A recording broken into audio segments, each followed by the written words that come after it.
Hi children, welcome to my channel Classroom by JOKUTTAN. Unit 1, Nature's Plenty, Chapter 3, A Snake in the Grass. It was a sunny afternoon. The inmates of the bungalow were at their siesta.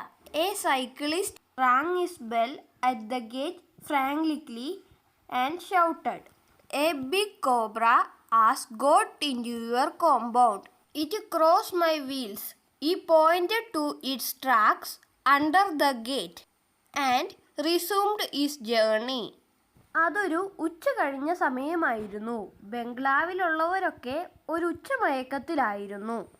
ഒരു സൈക്കിളുകാരൻ പരിഭ്രാന്തനായി അവരുടെ ഗേറ്റിന് മുമ്പിൽ bell മുഴക്കി. "ഒരു വലിയ സർപ്പം നിങ്ങളുടെ കോമ്പൗണ്ടിനുള്ളിൽ കയറിയിരിക്കുന്നു. എൻ്റെ സൈക്കിളിൻ്റെ വീലിനെ ക്രോസ് ചെയ്താണത് പോയതെന്ന് അയാൾ കൈ ചൂണ്ടിക്കാണിച്ചു. എങ്ങോട്ടാണ് കൈ ചൂണ്ടിക്കാണിച്ചത്?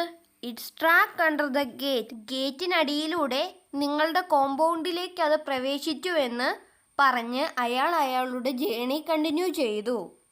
The family consisted of the mother and her 4 sons. They were greatly agitated to hear the news. Soon they assembled at the gate, their old servant Dasa sleeping in the shed. They shook him out of his sleep and told him about the arrival of the cobra. ഒരമ്മയും 4 മക്കളും അടങ്ങുന്ന കുടുംബമാണ് അവരുടേത്. ഇത് കേട്ട് അവർ വളരെയധികം പ്രകോപിതരായി. എല്ലാവരും ഗേറ്റിന് മുന്നിൽ ഒരുമിച്ച് കൂടി. അവരുടെ സർവന്റ് ദാസ ഇതൊന്നും അറിയാണ്ട് ഷെഡിൽ കിടന്നുറങ്ങുകയായിരുന്നു. അവരയാളെ ഉണർത്തി സർപ്പം കോമ്പൗണ്ടിൽ കയറിയ കാര്യം പറഞ്ഞു. "There is any cobra here?" he replied and tried to dismiss the matter. They swore at him and wanted him to be serious. "The thing is somewhere here. If it is not found before the evening, we will dismiss you. You don't seem to care for the garden." സർപ്പം കോമ്പൗണ്ടിൽ കയറി എന്ന് പറഞ്ഞപ്പോൾ അവരുടെ സർവൻ്റായ ദാസ എന്താണ് പറഞ്ഞത്? ഇവിടെ ഒരു സർപ്പവുമില്ല എന്ന് പറഞ്ഞ് ആ മാറ്റർ ഡിസ്മിസ് ചെയ്യാൻ ശ്രമിച്ചു. തള്ളിക്കളയാൻ ശ്രമിച്ചു അയാൾ. "സർപ്പം ഇവിടെ എവിടെയോയുണ്ട്. ഈവനിങ്ങിന് മുമ്പ് അതിനെ കണ്ടുപിടിച്ചില്ലെങ്കിൽ നിന്നെ പിരിച്ചുവിടുമെന്ന് തെല്ലു പരുഷമായി തന്നെ അവർ അയാളോട് പറഞ്ഞു. അയാൾ നന്നായി തോട്ടം നോക്കുന്നില്ല എന്നും പറഞ്ഞ് അയാളെ കുറ്റപ്പെടുത്തി. Some neighbors dropped in. They looked accusingly at Dasa. "You have the laziest servant on the earth," they said. "You ought to keep the surroundings tidy. I have been asked for a grass cutter for months." Dasa said. In one voice they ordered him to manage with the available things and learn not to make demands. Meanwhile, more neighbors assembled. They began discussing snake manners and the danger of snake bite. They began helping the neighbor in every possible way. They tucked up their dhotis, squeezed every available knife and crowbar, and began to hark the garden. Creepers, bushes, and lawns were laid low. What could not be trimmed was cut to the roots. The inner walls of the house brightened with unobstructed glares striking in. When there was nothing more to be done, Dasa asked triumphantly, "Where is the snake?" സർപ്പം കയറിയ വാർത്തയറിഞ്ഞ് ചില അയൽക്കാർ അകത്ത് കിടന്നു. അവർ ദാസയെ കുറ്റപ്പെടുത്തി. ഭൂമിയിലെ ഏറ്റവും മടിയനായ പണിക്കാരനാണ് ദാസ എന്ന് അവർ പറഞ്ഞു. പരിസരമെല്ലാം വൃത്തിയായി സൂക്ഷിക്കേണ്ടത് ദാസയാണെന്ന് അവർ പറഞ്ഞു. ഒരു ഗ്രാസ് കട്ടർ ചോദിക്കാൻ തുടങ്ങിയിട്ട് മാസങ്ങളായി എന്ന് ദാസിയും പറഞ്ഞു. ആവശ്യങ്ങൾ ഉന്നയിക്കാതെ ഉള്ളതുകൊണ്ട് കാര്യങ്ങളെല്ലാം ചെയ്യാൻ പഠിക്കണമെന്ന് വന്നവരെല്ലാവരും ഒരുപോലെ ദാസയോട് പറഞ്ഞു. കൂടുതൽ അയൽക്കാർ ഈ വാർത്ത കേട്ട് അങ്ങോട്ട് ചെന്നു. എല്ലാവരും പാമ്പിനെക്കുറിച്ചും പാമ്പ് കടിയേറ്റാൽ എന്തൊക്കെ ദോഷങ്ങളാണ് വരുന്നതെന്നെക്കുറിച്ചും ചർച്ച ചെയ്യാൻ തുടങ്ങി. അവർ ഏതു വഴിയും തൻ്റെ അയൽക്കാരനെ സഹായിക്കാൻ ശ്രമിച്ചു. തോട്ടം മുഴുവൻ പാമ്പിനായി തെരച്ചിൽ തുടങ്ങി. വള്ളിച്ചെടികളും കുറ്റിക്കാടുകളും പുല്ലുമെല്ലാം വേരോടെ വെട്ടിക്കളഞ്ഞ് വീടിൻ്റെ ചുറ്റുപാടെല്ലാം വൃത്തിയാക്കി. ഇനി ഒന്നും ചെയ്യാനില്ല. പാമ്പെവിടെ? വിജയിച്ചവനെ പോലെ ദാസു ചോദിച്ചു. An old beggar cried for alms at the gate. They told her that they were busy with a snake hunt. On hearing it, the old woman became happy. You are fortunate. It is God Himself who had come to visit you. Don't kill the snake. Mother was in hearty agreement. You are right. I forgot all about the promised Abhishekam. This is the remainder. She gave a coin to the beggar, who promised to send a snake charmer as she went. പാമ്പിനായി തെരച്ചിൽ തുടർന്നുകൊണ്ടിരിക്കുമ്പോഴാണ് ഗേറ്റിന് മുന്നിൽ ഒരു ബെഗ്ഗർ വന്ന് ഭിക്ഷ ചോദിച്ചത്. അപ്പോൾ ഞങ്ങൾ പാമ്പിനെ പിടിക്കുന്ന തിരക്കിലാണെന്ന് അവർ പറഞ്ഞു. അത് കേട്ട ആ വൃദ്ധയ്ക്ക് സന്തോഷമായി. അവർ പറഞ്ഞു, നിങ്ങൾക്ക് ഭാഗ്യമുണ്ട്. ദൈവം തന്നെയാണ് സന്ദർശനത്തിനായി വന്നത്. അവർ പറഞ്ഞു, പാമ്പിനെ കൊല്ലരുത്. അത് കേട്ട് അവിടുത്തെ അമ്മയും ശരിവെച്ചു. ഞാനെല്ലാം മറന്നിരിക്കുകയായിരുന്നു. അഭിഷേകം നടത്താമെന്ന് പറഞ്ഞിരുന്നു. ഇതൊക്കെ പറഞ്ഞ് അമ്മ ആ ബെഗ്ഗറിന് ഒരു കോയിൻ കൊടുത്തു. ബെഗ്ഗർ പറഞ്ഞു, ഞാനൊരു സ്നേക്ക് ചാമറിനെ വിടാം. പാമ്പിനെ പിടിക്കുന്ന പാമ്പാട്ടിയെ വിടാമെന്ന് പറഞ്ഞു. Presently an old man appeared at the gate and announced himself as the snake charmer. They gathered around him. He spoke to them of his life and activities and its power over snakes. They asked admiringly, how do you catch them? Thus he said, pouncing up on an imaginary snake on the ground. They pointed at the direction in which the cobra has gone and asked him to go ahead. He looked helplessly and said, if you show me the snake, I will catch it at once. Otherwise, what can I do? The moment you see it again, send for me. I lived nearby. He gave his name and departed. അപ്പോഴാണ് അങ്ങോട്ടൊരു വൃദ്ധൻ വന്നത്. അയാൾ പാമ്പാട്ടിയാണെന്ന് സ്വയം വെളിപ്പെടുത്തി. എല്ലാവരും അയാളുടെ ചുറ്റും കൂടി. അയാളുടെ ജീവിതത്തെക്കുറിച്ചും അയാളുടെ പ്രവർത്തനത്തെക്കുറിച്ചും പാമ്പിന് മേലിലുള്ള അയാളുടെ അധികാരത്തെക്കുറിച്ചും അയാൾ വിവരിച്ചു. എങ്ങനെയാണ് പാമ്പിനെ പിടിക്കുന്നതെന്ന് അവർ അയാളോട് ചോദിച്ചു. ഇപ്രകാരമെന്ന് പറഞ്ഞിട്ട് അയാൾ അവിടെ ഒരു പാമ്പിനെ പിടിക്കുന്നത് പോലെ ആക്ട് ചെയ്തു. പാമ്പ് പോയ വഴി അവർ കാണിച്ചു കൊടുത്തു. പക്ഷേ അയാൾ എന്താണ് പറഞ്ഞത്? നിങ്ങൾ എനിക്ക് പാമ്പിനെ കാണിച്ചു തന്നാൽ ഞാൻ പിടിക്കാം എന്ന് നിസ്സഹായതയോടെ അയാൾ പറഞ്ഞു. അല്ലാത്ത പക്ഷം ഞാൻ എന്തു ചെയ്യും? പാമ്പിനെ വീണ്ടും കാണുകയാണെങ്കിൽ എന്നോട് പറയുക. ഞാൻ ഇവിടെ അടുത്താണ് താമസിക്കുന്നത് എന്ന് പറഞ്ഞ് അയാൾ അവിടുന്ന് പോയി.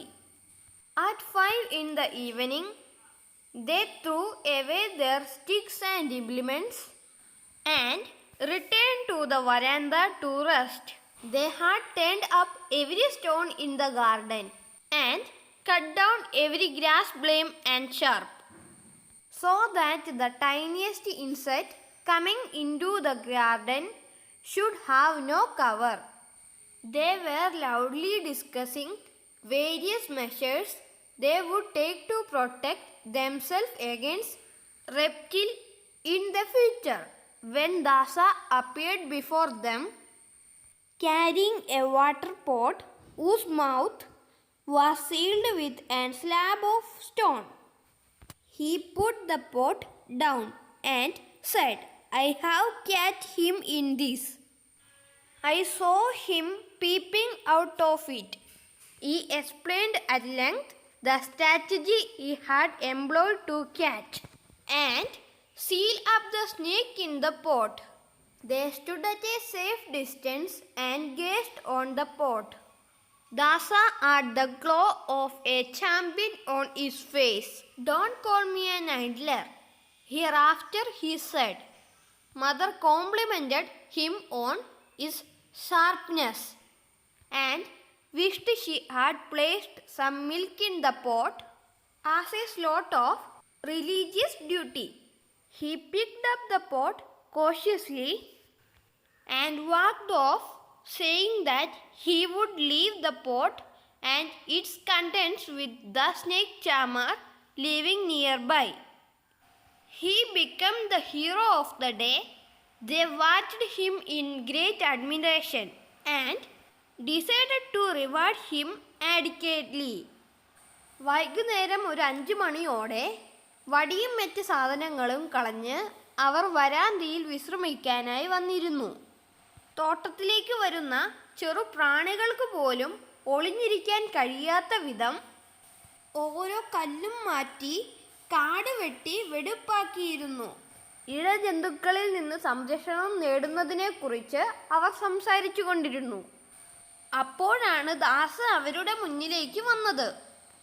കയ്യിലൊരു വെള്ളത്തിൻ്റെ കുടമുണ്ടായിരുന്നു. കുടത്തിൻ്റെ വായ കല്ല് വെച്ച് അടച്ചിരിക്കുകയാണ്. കുടം താഴെ വെച്ച് അയാൾ പറഞ്ഞു, "ഞാൻ ആ പാമ്പിനെ പിടിച്ചു. ആ പാമ്പെന്നെ കാണുന്നതിന് മുമ്പേ ഞാൻ അതിനെ പിടിച്ചു. പാമ്പ് ഇതിൽ നിന്ന് ഒളിഞ്ഞു നോക്കുന്നത് ഞാൻ കണ്ടു." അവൻ പാമ്പിനെ എങ്ങനെയാണ് പിടിച്ചതെന്ന് വിശദീകരിച്ചു. എല്ലാവരും കുറച്ചകന്ന് നിന്ന് പോട്ടിലേക്ക് തന്നെ നോക്കി. ദാസയുടെ മുഖത്ത് ഒരു തിളക്കമുണ്ടായിരുന്നു. ദാസ പറഞ്ഞു, "ഇനി എന്നെ കഴിവില്ലാത്തവനെന്ന് പറയരുത്." അമ്മയും ദാസനെ അഭിനന്ദിച്ചു. കുറച്ച് പാൽ ആ പോട്ടിൽ വെക്കണമെന്ന് അമ്മ ആഗ്രഹിച്ചു. മതപരമായ ഒരു ആചാരമാണ് അത്. ദാസ കുടവുമെടുത്ത് സമീപത്ത് താമസിക്കുന്ന പാമ്പാട്ടിയെ ഏൽപ്പിക്കാൻ എന്നതുപോലെ പോയി. ആ ദിവസത്തെ ഹീറോ അവനായി. എല്ലാവരും അവനെ മതിപ്പോടെ നോക്കി. അവന് മതിയായ പ്രതിഫലം നൽകുവാൻ അവർ തീരുമാനിച്ചു.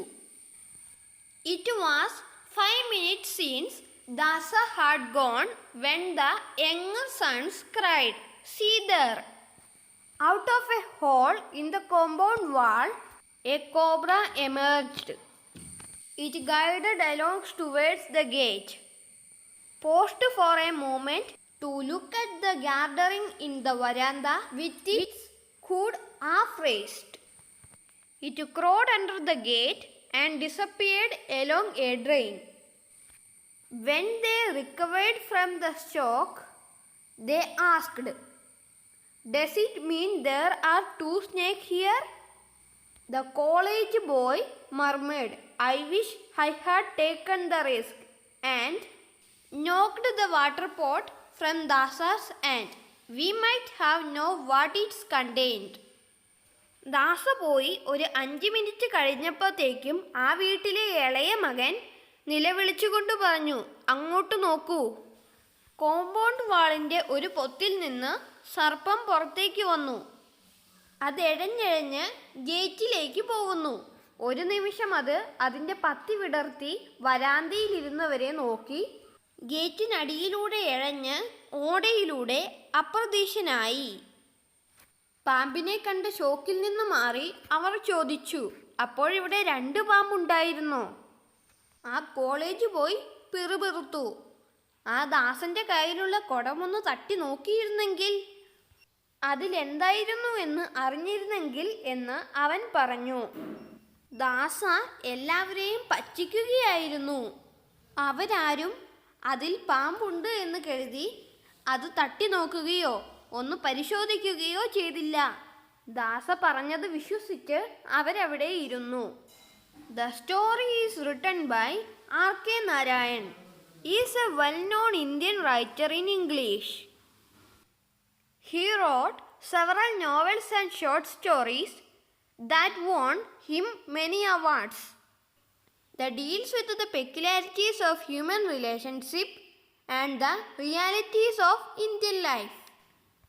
Most of his novels are set in the imaginary South Indian town of Malgudi.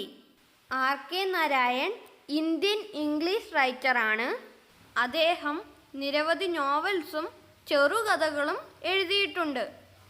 അവയെല്ലാം അവാർഡിനും അർഹമായിട്ടുണ്ട്.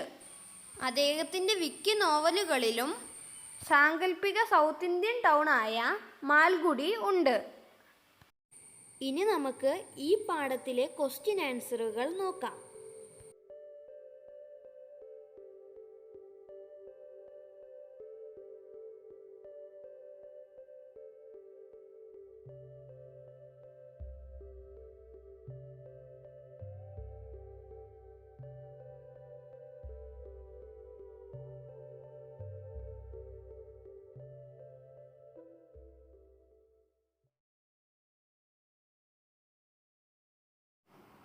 Thanks for watching this video.